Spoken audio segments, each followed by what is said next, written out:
Ito ang balita ngayon. Trending at pinag-uusapan ngayon sa mundo ng social media. Ang di umano'y balitang matapos ang pagbubunyag ng presidential sister na si Senator Amy Marcos na ayon pa sa kanya. Kaya raw umano hindi itinuloy ang Zoom ni Zaldico dahil hindi na nila makukontrol at lumabas sa mga balita na di umano'y hinarang daw umano ito ni Tito Soto at Ping Lacson na hindi pagsalitain si Zaldico sa ikinasang Blue Ribbon Committee. Ay heto na, former Ako Bicol Party List Representative Zaldico nilatagan at sinampal mismo ng mga resibo at matinding ebidensya si Senator Ping Lacson at Soto at ang Blue Ribbon Committee na siyang tila ikinagulat at ikinagimbal ng gobyernong Ngagba sa Palasyo, Kamara, Senado at pati na rin di umano ang mga bayarang media. Pero bago ang lahat, kung bago ka pa lamang sa aming channel, please huwag kalimutang mag-like, subscribe at i-click ang notification bell para mas maging updated ka pa lalo sa lahat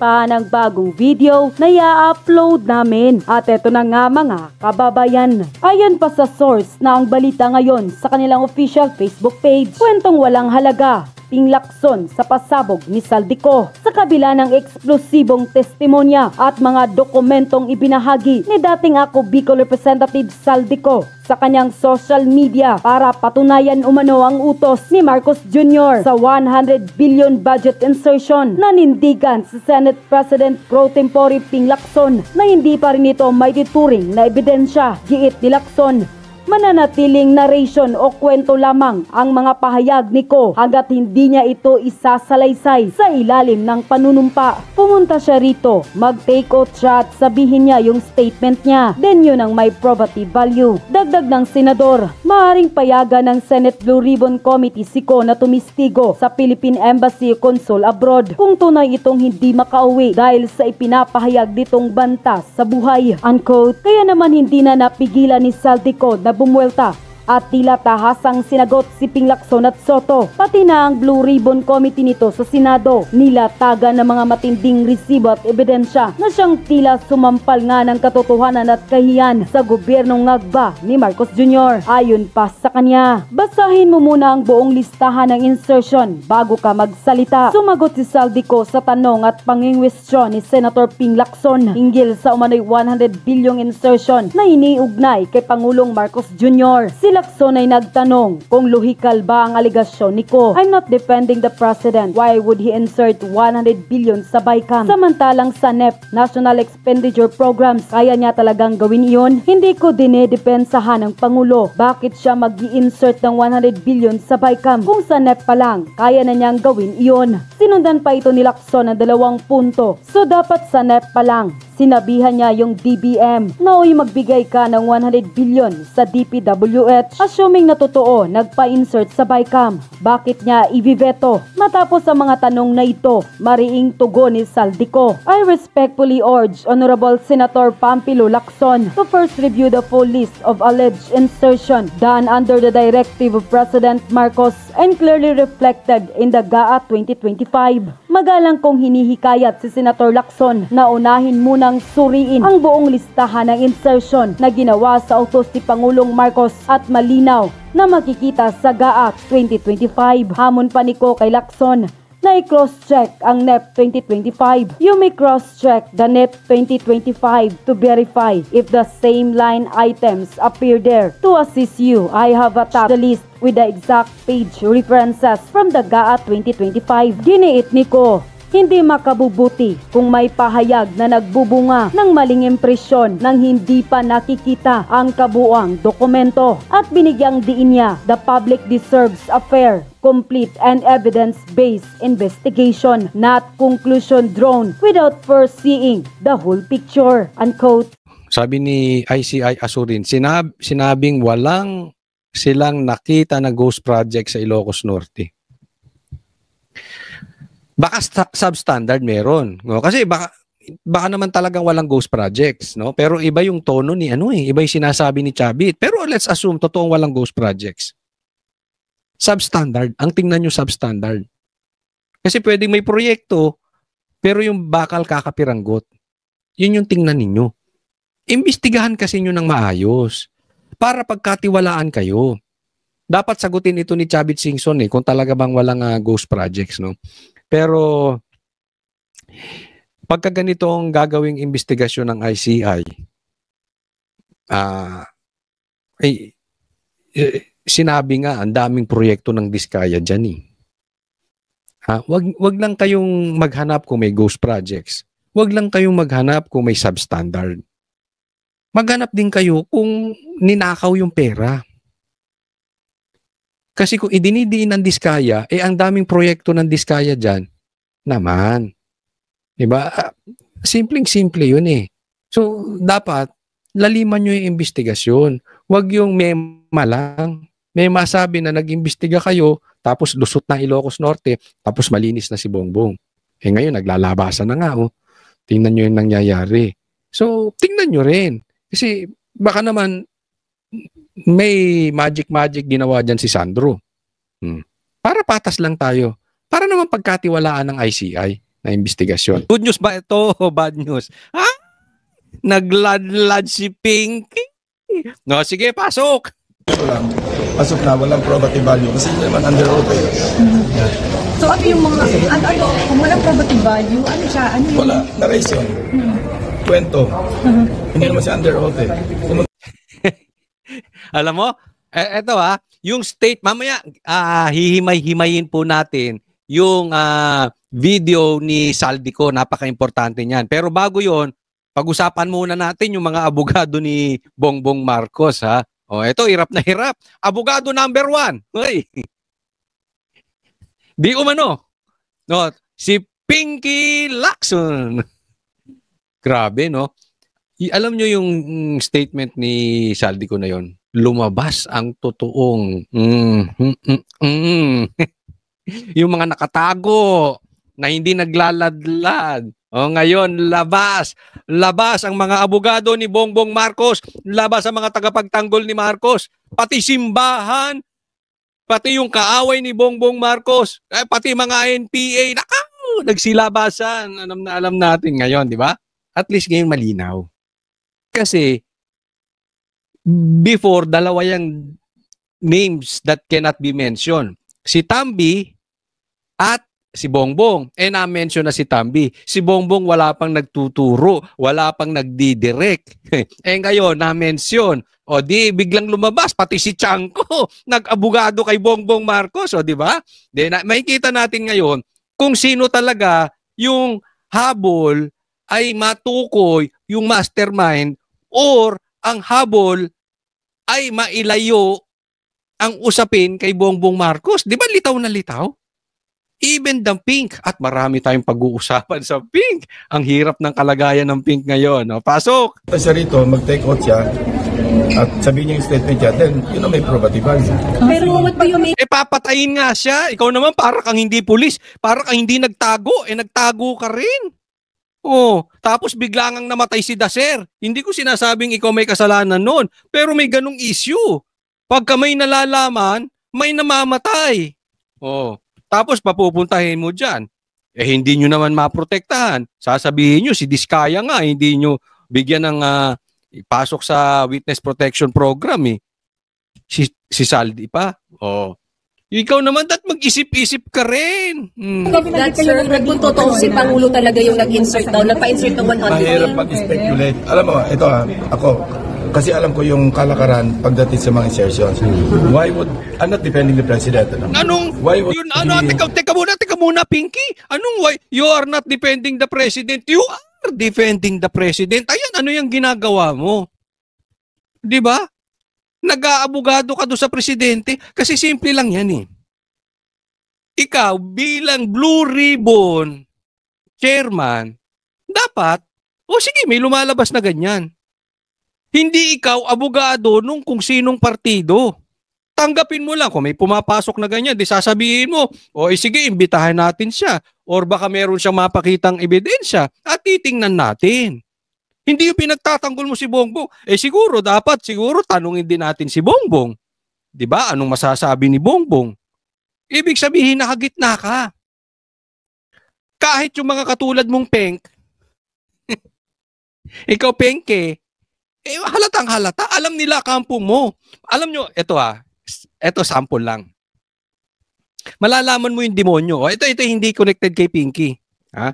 Yung demonyo, kakalabanin yan yung kaaway. Tama o tama-tama.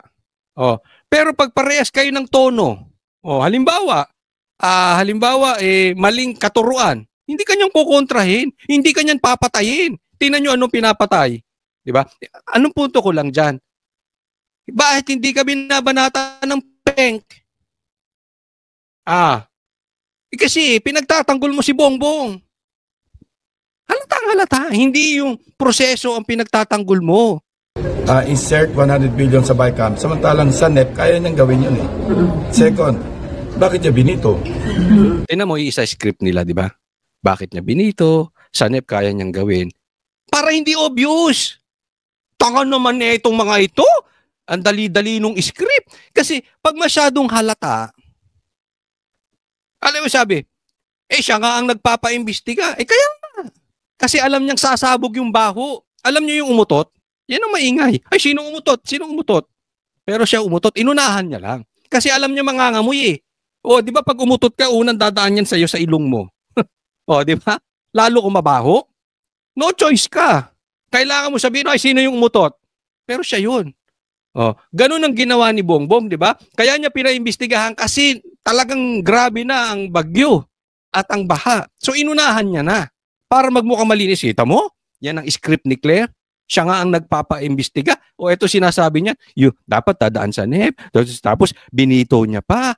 Para hindi halata. Gusto mo magnakaw halata? Ito na lang isipin yung mabuti. Ang tagal ko na tong sinasabing paulit-ulit. Tatandaan nyo ito. Saldico is a party list. Party list, ilan lang boto niyan? Party list. Hindi ko minamaliit ang party list. Pero he cannot be that powerful para imanupula ang pera na walang go signal sa ibabaw. Huwag nga kayong tangang mga politiko. Party list lang yun. Hawak niya trilyon, bilyon. Siya nagdidesisyon. Tapos hindi alam ni Tambi, tapos hindi alam ni Bongbong. Ang linis nyo, Teng. Ang linis nyo, Teng. Kaya ang sinasabi ko, ako, dapat din managot ang mga kontraktor at DPWH. Okay, walang problema dyan. Pero hindi naman makahagalaw yun nung walang mastermind. Sindikato tong mga to. At yung sindikatong yan, may mastermind yan. Dapat, he is supposed to be that powerful para may command siya. Ano yung ganun na lang katanga si Bongbong Marcos? Bakit niya in-FLR? So unbelievable, incredible? No, I'm not saying it's unbelievable. Pero at face value, meron tayong sasabi na yung sabihin natin common sense only because alam ko yung budget process, yung budgeting process na nagsisimula sa NEP na yung presidente may complete control over what should be inserted in the NEP. So kung ganun na pala, ba't sa BICAM pa siya magpapa-insert? Na hindi siya part ng BICAM? Hindi siya part ng BICAM eh. So dapat sa NEP pa lang, sinabi niya na yung DB. Nasagot ko na yun, di ba? Para hindi halata. Okay. Ngayon, bigyan muna natin ng let's assume. Kasi sabi niya, so ibig sabihin na incredible yung hindi, parang ang punto ni Lacson, hindi naman niya sinasabing, hindi totoo yung sinasabi ni Saldico. Kaya lang, hindi naayon doon sa na-experience ni Lacson, yung ginawa ni Bongbong Marcos. Pagpalagay lang, nagsisinungaling si Saldico. Pagpalagay lang natin, nagsisinungaling. Di ba hindi ka dapat mag-take side? Being the Blue Ribbon Chairman. Dapat sasabihin mo lang, titingnan natin, iimbestigahan natin si Bongbong, iimbestigahan din natin si Saldi, tingnan natin, i-connect natin. At mananawagan kami kung sino pang may nakakaalam patungkol kay Saldi at kay Bongbong ng matimbang natin, magpasa kayo ng mga ebidensya. Tapos. Di ba mukhang patas ka? Yang ginagawa mo Pinky? Hindi. Mukha kang abogado ni Bongbong. Sinabihan niya ng DBCC, oy, maglagay ka ng 100 billion sa DPWH. And okay, after assuming na totoong nagpa-insert sa backup, ba't yung bibito? Sayang ba na hindi nyo na-invite kahit sa Zoom si Zaldico para sana kahit paano? Ito, okay? Tingnan yung mabuti. Nag-iiba ng tono si Saldi. Si Pinky. Nag-iiba ang tono mga abogado niya. Dati, gusto niyang imbitahan ng Zoom. Ang mga sinasabi, wag bibig kasi pag inimbita mo ng Zoom yan, hindi mo naman na mapapasinungalingan. Mamaya magsinungaling yan, hindi mo naman makukontempt. Pero ngayon, iba na tono ni Pinky. Si Senator De La Rosa suggested. Kita mo, tinuro pa si Bato. Sa chat group namin. Sabi niya, Sir Ping, may apprehension ako kasi pagka pinag-zoom natin yan, hindi naman siya under oath, baka gamitin lang propaganda at kung sino-sino ituro. And we cannot hold him accountable. Hindi natin siya ma-cite in contempt of the committee because wala siya rito. Hindi naman siya under oath. Now, kung pupunta siya sa isang embassy, Philippine Embassy or Philippine Consulate, at doon siya magre-request na mag-zoom under oath, valid yun. Okay. Alam mo kasi problema nyo, nag-iiba na kayo. Ngayon, meron na siyang kondisyones. Ayaw na rin niya ng Zoom. Di ba? Kasi ang problema sa inyo, ang tagal pinauuwi. Hindi nyo kinansela yung passport ni Saldi.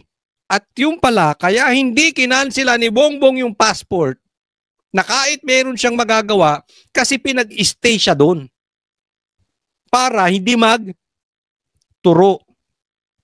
At gagawin siyang sangkalan. Siya ang gagawing parang sacrificial lamb. Lahat ituturo sa kanya. Yun yung sinabi ni Saldi, di ba? Pinauuwi na nga yan. Tagal nang pinauwi, hindi ginawa ng paraan ni Bongbong Marcos. Ngayon, gusto nilang pauwiin. Bakit? Kasi nasabi na eh. Anong sabi? Kakatahin siya rito. Kita mo nagbabago sila? Yes, kung magre-request sila gano'n. May invitation nga kami sa kanya eh. But do you also make of yung testimony ni Bernardo? For example, kila Grace po, kila Mark Villar na hindi sila mismo nakausap, staff lang. That's all under consideration paggawa namin ng committee report. Mahirap yung hindi direct at saka walang supporting evidence or document. Yun ang sinasabi ko sa kanya when I talk to him.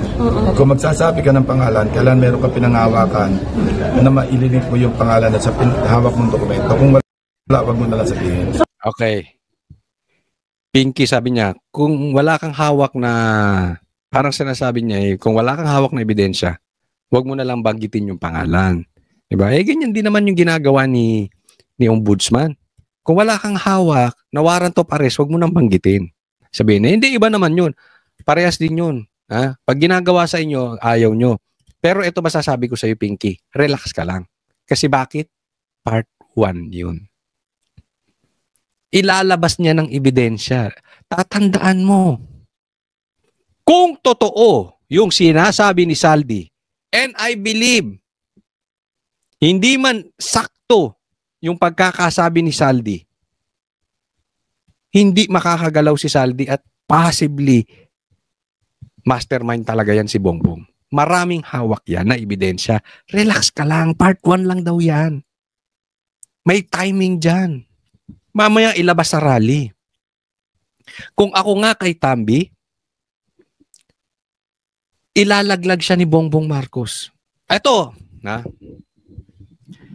opinion ko. Pero tong opinion ko, hindi ko pinulot sa puwet. Okay?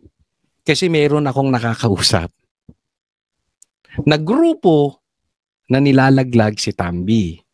Atin lang, huwag niyong ikakalat. Atin lang yan.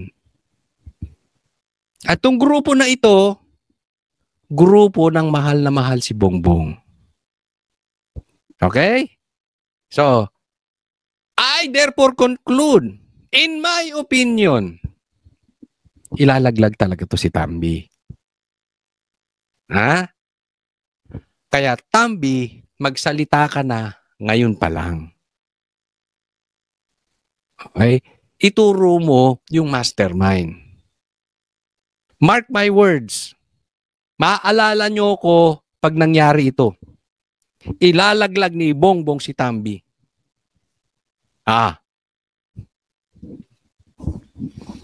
Opinion lang yan. Pag nagkatotoo, tsamba, naiutot ko.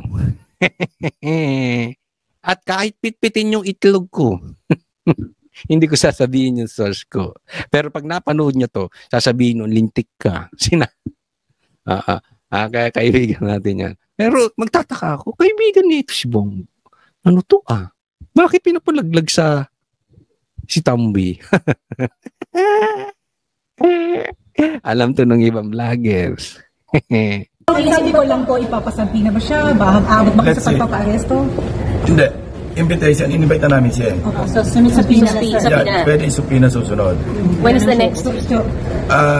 Magsisynchronize kami sa schedule ng budget. And then, kay Bernardo, gaano siya ka-credible? May mga binalik siyang Well, balas it's up to the DOJ. Ito, para si Gutesa, nagsalita siya under oath. So yun, valid yung kanya, subject to evaluation, subject to validation, using other pieces of evidence. Diba? Hindi tayo niya, sir, yung mga... Alam mo yung sinabi ni ni Tambi? Pakinggan nyo ito mabuti. Pakinggan niya. Pakingge. I-confirm lang niya yung sinabi ni Gutesa na bodyguard siya at naghahatid nga ng pera sila kay Tambi. Papasok yan Abangan sa part 2. I-confirm ang sinabi ni Gutesa. Uy! Like Senator Poe, Exciting. Ang dami nagme-message. Sabi nila, magiging busy ang mga vloggers. Kawawa yung mga Ako ay nakikiramay doon sa mga trolls na mawawalan ng trabaho. At ako'y nakikiramay doon sa mga vloggers na hirap ng ipagtanggol ang magnanakaw. Good luck sa inyo. Angara, Secretary. Let's not go there yet. No? Tingnan natin. Kasi pag-aralan namin yung dokumento. So, sir, si Bernardo, yung important witness, hindi ho si sinabi ko. Sir, po tayo, sir. Ayun na lang. Tawa na lang sagot ko. Thank you, sir. Sir, can we see na mahina yung pag-link niya kila Grace po, kila Mark Villar dahil puro staff? Basahin natin yung... Okay, next po tayo. Next topic. Ito, next, abogado. Grabe si Saldico, no?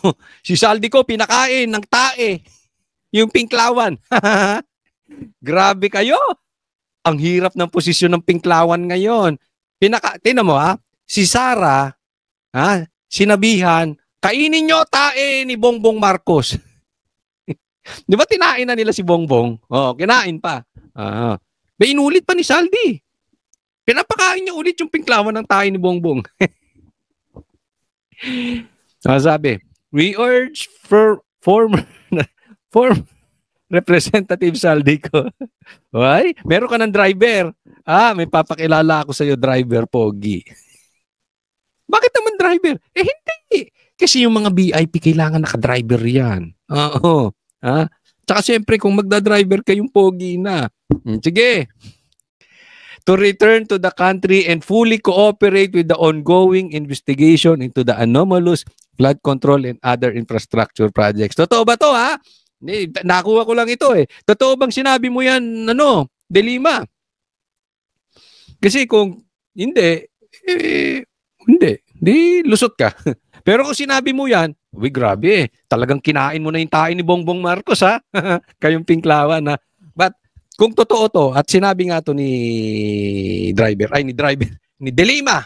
De Lima. Kung nasabi nga ito ni De Lima, ito ang istorya ng Pink ngayon. Grabe yung nila. May napanood ako, sabi nung isang vlogger. Si vlogger interview at saka si interview sarcastic. Yan, pangalanan na lang natin ganun. Si vlogger interview at si interview sarcastic. Ngayon. Ang posisyon nila, hindi namin pinagtatanggol si Bongbong Marcos. Pero ang tanong dito, yung binanggit ni Saldico, sinong makikinabang? Si Sara daw. Kasi pag pinag-resign si Bongbong, papalit si Sara. Tingnan mo. Okay, let's assume hindi nga nila pinagtatanggol. Number 1, hindi nga nila pinagtatanggol si Bongbong Marcos. Number 2, inaamin nila na si Bongbong Marcos ay may kasalanan directly or indirectly. Maaring kung hindi man siya nakinabang, Sobrang tanga niya na bakit niya hinayaan. So talaga namang involved daw si Bongbong Marcos. Pero, may pero makikinabang si Sara. Parang, ito ay ginagamit ng Duterte. At pinapalabas nila, kasalanan na naman ng Duterte, pamira. Pati yung pagnanakaw ni Bongbong Marcos, kasalanan ni Duterte. Pati yung ini-insert ni Bongbong, kasalanan ni Duterte. Pambihira, kawawa naman yung matanda dun. Nananahimik na, giniginawan lamig-lamig sa dahig. Tapos yung isa nagnanakaw, kasalanan na naman ni PRRD. Yan ang istorya ng Pink ngayon, hirap ng kalagayan nila. They are forced to eat Bongbong Marcos shit. Di mura yun, ha? Tae pong ibig sabihin nun. Puwersado silang kainin ang tae ni Bongbong Marcos. It's because they don't want Sara to be the president. Ang punto ko dito, maaring halimbawa lang, for discussion purposes, maaring nagsisinungaling si Saldico. Maaring, kasi sa kanila kine-question nila yung timing. Saka siya nagsalita kung kailan mag-rally ng 3 days.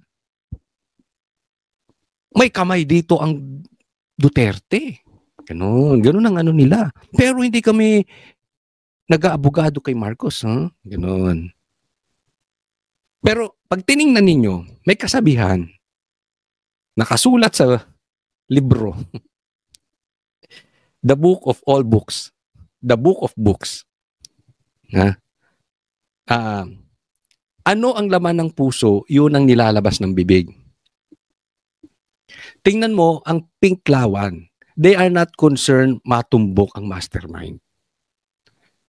Dapat yan, kung may lumalabas na katotohanan, or kahit kasinungalingan, pero meron ng lumalabas na nagtuturo na kung i-connect mo, very possible, kasi sino ba talaga ang may kapangyarihang humawak ng perang may command?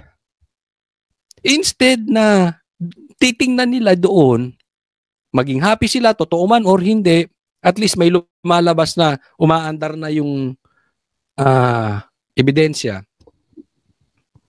napupunta na sa mastermind, nakatingin pa rin sila sa pag-upo ni VP Sara.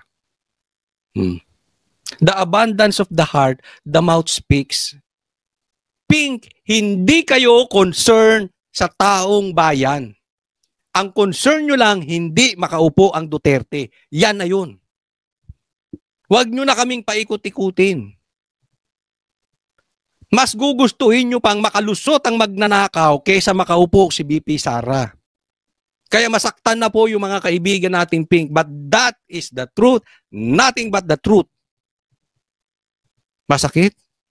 Pero yan kayo. Tingnan nyo boses nyo. Tingnan nyo tono nyo. Hindi na kayo tumitingin sa katotohanan. Ang tinitingnan nyo lang, hindi dapat makaupo si Sara. Mga buwisit kayo. Yan ang tono. Ngayon gusto nyong pauwiin. Gusto ko lang himayin itong video ni Bongbong Marcos. Gusto kong bigyan ng komentaryo. Pakinggan po natin. Former speaker included in the list, sir? I don't think so because the only evidence that has been made against him is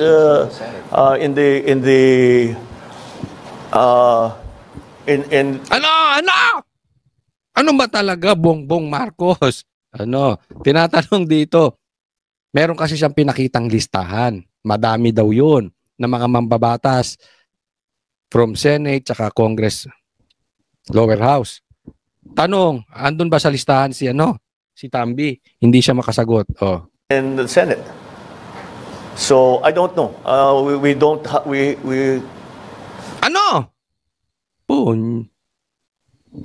talagang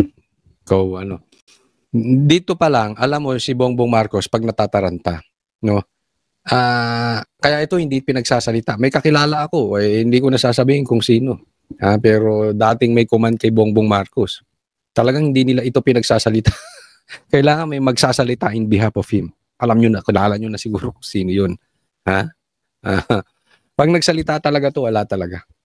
Mabubuking at mababuking ito eh. No, with the speaker, no. Not as yet. Not as yet. If something else comes out, then he might have to be answerable for something. So, again, you know, we don't file cases for optics. You don't file cases for optics. You file cases for narrative. We file cases to put people in jail or to make people answer. I know that there are many, many suggestions of who else we should file cases against. Ito, tinatakpan niya obviously yung pinsan niya. Okay? But until when? Kasi tatandaan po natin, pag alam nila yung barko lulubog na, kanya-kanyang ligtasan lang yan. Nagtutulungan lang yan kasi yung pumapasok na tubig sa barko, paunti-unti pa lang. Pero pag talagang alanganin na at kulang sa salbabida, kukuhanin yung salbabida mo, Tambi. Kaya ikaw, Tambi, unahan mo to. Trust us. Ilalaglag ka nito. Kung nilaglag nito, yung nagpakulong sa tatay niya, kung nilaglag nito, yung nagbalik sa kanya bilang presidente, sino ka? Pinsang ka lang. Kung yung pangarap niya, ipinagpalit niya, itrinaydor niya, ikaw pa, Tambi, unahan mo na. Pag ikaw na unahan nitong ilaglag, tapos ka. Maniwala ka, Tambi, hindi ka na makakabawi. Kahit anong sabihin mong palusot, di ka na makakabawi. So, unahan mo na. Alam na ng taong bayan, this is public knowledge. Alam na naman ng taong bayan kung sino. Hindi naman kinokontrol lang nila yung media, but yung karamihan ng taong bayan, alam na kung sino mastermind. Kaya para mabawasan yung iyong magiging kapahamakan dito sa nangyaring ito, unahan mo na ito. Pero ito, gustong-gusto talagang nagkakampihan yung magpinsan eh. So, alam mo, wala talagang patutunguhan yung investigasyon. Okay. Kaya yung rally, 3 days yun eh. To give them time. Hindi magiging successful yung rally kung talagang kayo ay seryoso sa investigasyon. Pero kung nakikita nilang ganyang takipan, it's almost, in my opinion, this is almost sure Bongbong Marcos is one of the masterminds. Isipin ninyo yung mga congressman na nasa listahan. Yung pinsan niya wala. Ganon? Ganon kalinis yung pinsan mo? Ganon katanga? Nagnanakaw yung nasa ilalim niya, siya hindi. Gising, Tambi. Pero ako, kaya critical po yung critical po yung rally. Pag lumakas talaga at dumami yung nagrarally, up to the 3rd day, mag-uunahan na lang. You will see vloggers na babaligtad.